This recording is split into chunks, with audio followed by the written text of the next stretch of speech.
Hello guys, do you want to go from this to this? Well, today I'm going to teach you how to make the best topos with a program that you can find in the description of this video so you can have all the information about your climbing areas. So pay attention, because here I'm going to teach you everything you need to know. And besides, the program is free. This is the 3rd edition of the climbing guide, which is the central area, which actually used to include almost all the routes of the central climbing area, but also some parts of the north and south. And here I want to show how we had all the topos. We made all the topos with the program that I'm going to show you now, and which I leave for you in the description. And here we see how all the topos are made with this program. We're going to enlarge it a bit, and there.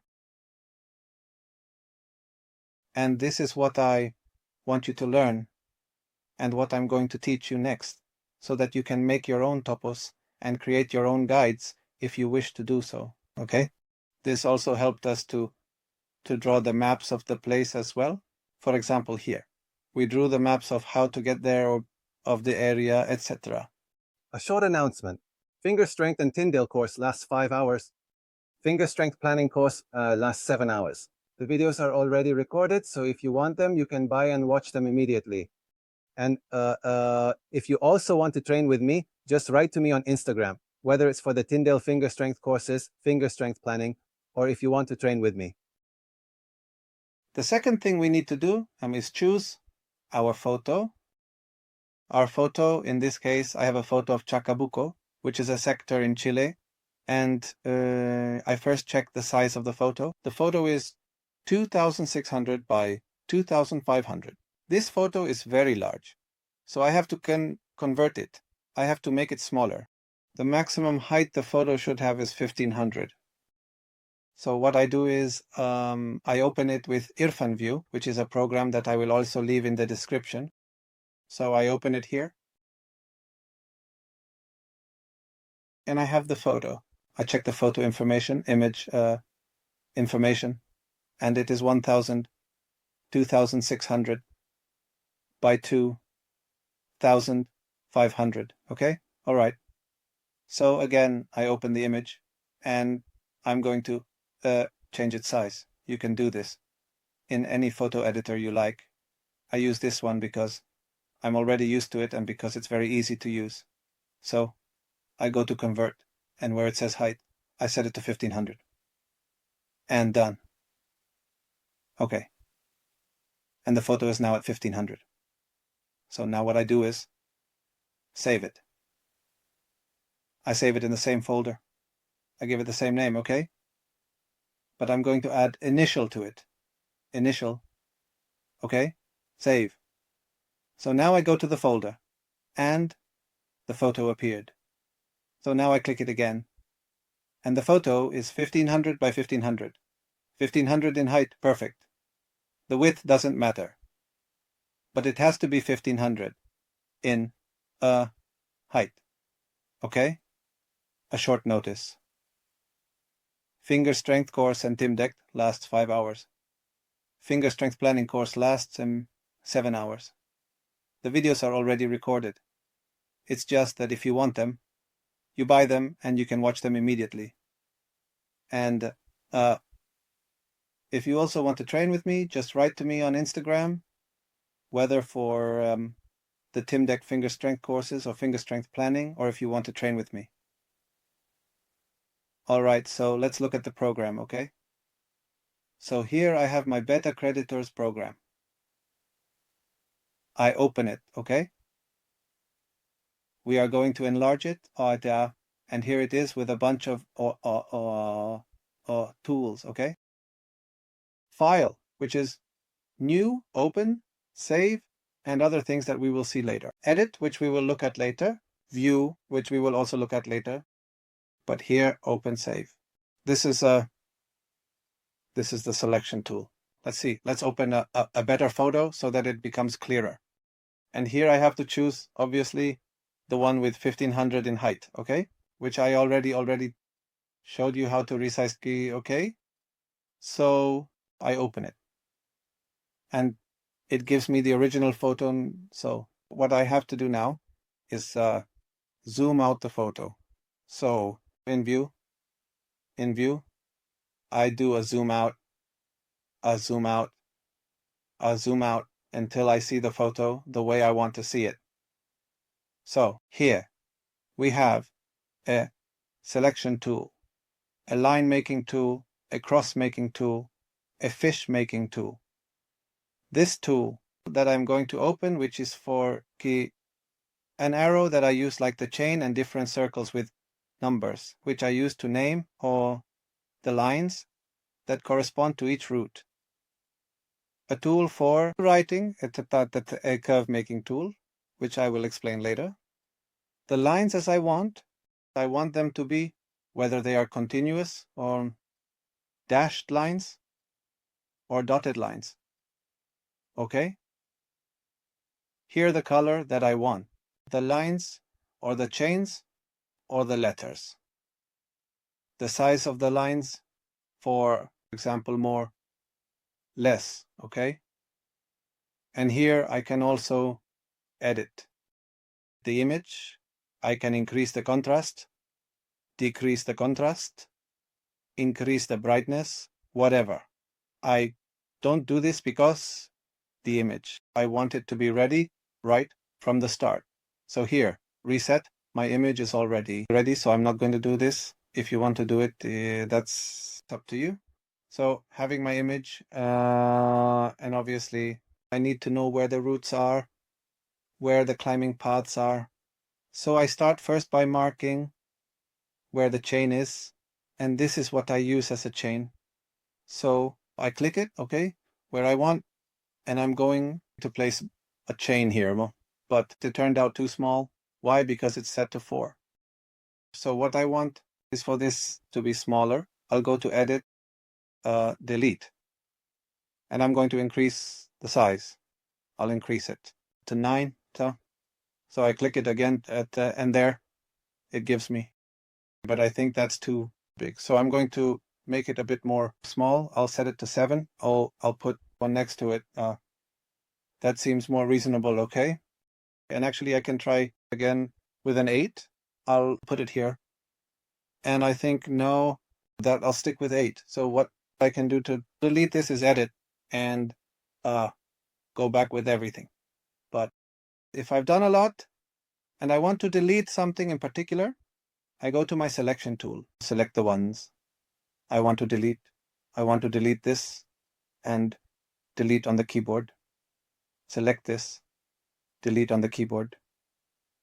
And this one, which is the one I wanted, I can select it and move it. So my path will start here where I know the chain was, okay? Now so but I don't like yellow. So once I've selected it, I can change it. So the color I choose, is this a red? And I see how it turned out. It turned out wonderful. There's the chain. So now I have to draw the line. So I can make a continuous line, a dashed line, or a dotted line. Let's make all 3 lines. So I press the line and also I have to choose the thickness. I'm going to make a thickness. First of 3, very thin. A line there, or I'm going to make a line of 9. I press again the line and see which one I like more. And to remove exit, I press again. So there I can see which line I want. I think this one is too thick and this one too thin. So I'm going to give it something intermediate, which I think 7 would be ideal. Again, the line, and I'm going to put it here in the middle. Let's see how it looks in the middle. I think I'll leave it at 7, okay? So now what I do is press the line again, selection tool. Then I start selecting this one and I start erasing it. I don't like that. This one I select a little and I'm going to enlarge this a bit to be able to grab the line. There. I select it and delete it. I'm going to go back again to back, zoom out, and now I take the line, and I'm also going to choose if it's a continuous line. Again, I press here a dashed or dotted line,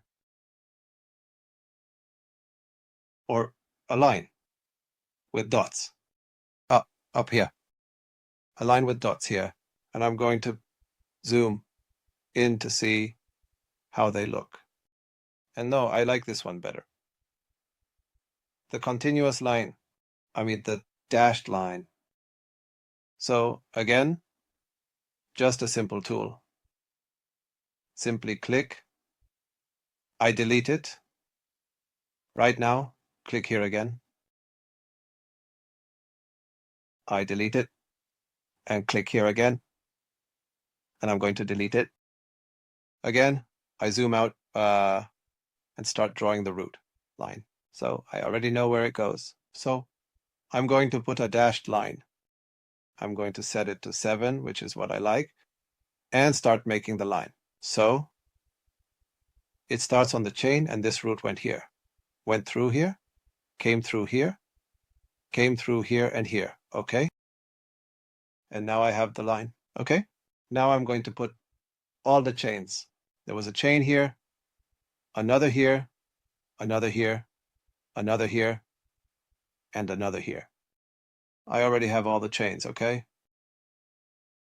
But the chains, notice that there was an error here, because the chain, this chain, was at 8, and all the remaining chains are at 7. So I have to make them all the same, because otherwise it looks bad, okay? So I grab the selection and raise it to 8. Selection, I raise it to 8. Selection, I raise it to 8. Selection, I raise it to 8. Selection, I raise it to 8, and I'm left with this 1. And I can go tapping to see if they are all the same. Yes, yes, yes, they are all the same. This one, how much was it? Yes. So now I also see the line. Let's see how high the line is. The line is at 7, so I have to make all the lines at 7. So now I grab this and start making all the lines. This line went here, here, and ended here. Then the other one. This one went here, then it went a little over there, then a little over there, went down here, went a little over there, and ended here. And this line, I'm not sure if it turned out right, because there's like, I don't know, it looks kind of ugly. So what I do again, I select the line, okay? Here, I'm going to select it. There I selected it. And I press there, which makes the line more curved. Look at what is going to happen now. And it makes the line more curved, okay? And there, I think it looks prettier, more aesthetic. So again, I start marking all the lines. Here a line here, another here, and here these are all straight, so there's no problem. This root went through here, continued here, and went down to here, okay? And the last line started here, continued here, followed the roof, went along this entire roof, and then reached the bottom. And since it also looks very square, I select it, grab my selection tool, select it here. Where are you? There. And I apply it to make it a bit more curved, okay?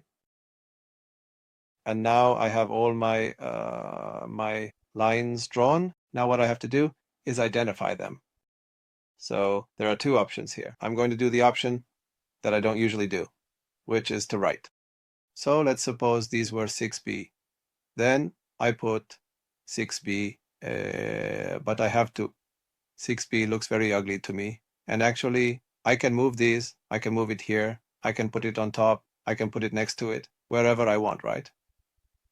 But I don't want it to be red, so I mark it. And I'm going to change the color to white and see how it looks. Perfect, right? But I don't like this method. What I like is to assign a number to it. And with that number, people can go and see, what the route is called, what I recorded, etc. It's a matter of how you want to do it, but we're going to do it the way I usually do it. So here I start assigning numbers to each of these lines. The 2, the 3, I think maybe it's too small. So let's see. I'm going to go back. I'm going to make the number a little bigger. I'm going to increase it to 8. All right, so again, I'll go to 1. So it would be 1. Yes, that seems more reasonable to me.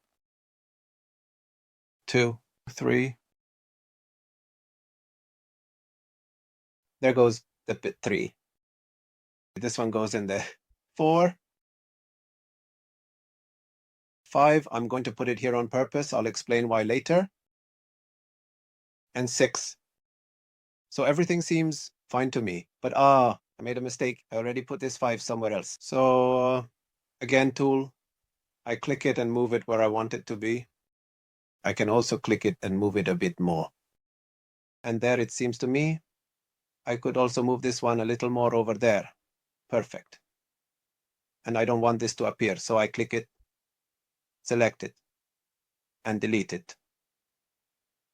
And there is our template, our guide already finished. Here I could write things, but I won't do it. That's up to you. And now I have to save this. So I save it. I press save. And here, by default, all this will appear. So quality 100, obviously. JPG, yes. PNG, no. JPG. The size at 100%. I want the image as it should be, right? And export data layer, that's for exporting the program, but I don't use it. If you want to do it to edit it later and whatever you want, you can do it. I want to export only the image. So I'm going to say no, that I don't want to edit the program itself. I mean the image in the program. And I click save. So there it is, assembling the template and finishes. So I have to give it a name. So we had wall test, initial wall test. So we're going to name it wall test. Final, okay. And we click save, and we're going to go to the folder to see what happened. And here is our template. And look, it looks wonderful. We're going to display it. It looks very, very, very good. We're going to leave the fan view.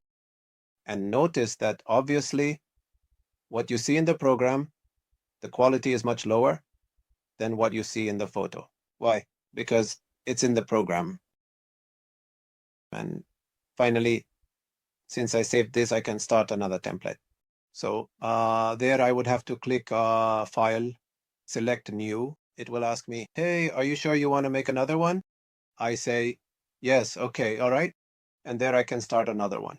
So I open it and could start the same one and make another with different lines, or maybe a line I missed. I don't know, whatever you want. And that's it. That would be the program to make your climbing guide. So now it's up to you. Try to give this a spin. Remember that everything is in the description. And remember to give me a like and all that, okay? And subscribe, because there will be much, much more of this, many tips and many things that will be useful to you. All right, guys, there you have all the information to make your own topos, your own guide, your own information, whether it's for the community, for your friends, or whoever you want, okay? Or if you want, subscribe, guys, because we are going to make many more of these kinds of tips, and I hope it has been helpful. And a hug, guys. Bye-bye.